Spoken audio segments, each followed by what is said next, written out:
Hey guys, it's your own boy, the one way Great Dan, back with day 453 Star Drop opening. So let's see what we have. Rare. Starting with a rare, 50 coins. Rare. Let's do another rare, also 50 coins. Mythic. And a mythic. Okay. Got a pretty cool looking Gus Hart pin. In the event selection, we have Knockout 5v5, but doesn't look like there's anything else too interesting going on. And let's have a look in the shop today.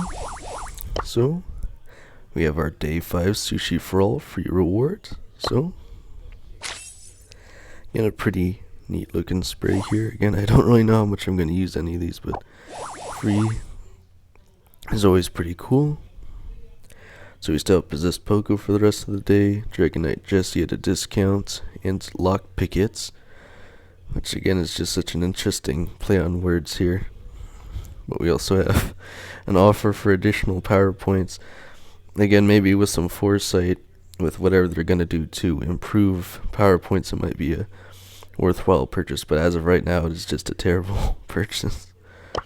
And again, I also have a daily freebie of 10 power points, as well as 60 XP doublers, but not too much going on today.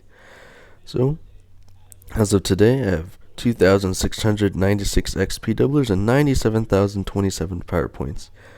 Again, maybe you can tell I've been playing just a bit of ranked here, and I'm still trying to figure out exactly who the best brawlers to pick are for the unlimited gadgets mode, or what are they calling it? Gadgets galore.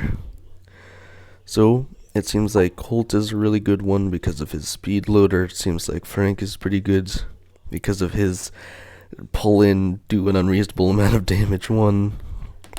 And I'd say Shelly's pretty decent, always being able to get back to that ranged attack. But again, it is always going to depend on which brawlers counter which brawlers too. So it's a bit trickier, but again, Frank and Colt seem to be pretty consistent so far. But I'd like to hear what you guys think the best characters for Gadgets Galore are. And so you know, Gadgets Galore works a little differently than you probably think if you haven't seen or played it yet.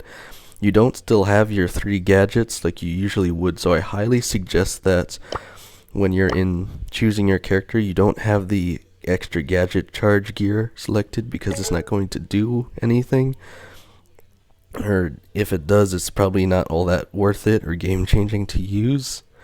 But essentially, you have your normal gadgets icon in selection like you would, and you can use it the first time. But then it's not a really quick reload like it usually is. It takes probably 3 times as long, then you can use another one. So interestingly enough, throughout the entirety of the match, you're probably only still going to be using about 3 to 4 gadgets anyway. The only difference between Gadgets Galore is you don't have to worry too much about using it, because you know you're going to be getting a guaranteed one back. So it's an opportunity to use your gadgets a little more haphazardly. But again, it's really not all that different than you would think. Again, not everyone's just spamming their gadgets over and over again. There's a significant delay between uses. But I have enjoyed the mode so far. I think it's my favorite modifier so far this season, just because it spices things up a bit. But again, let me know what you guys think about the mode in general, about which brawlers are the best.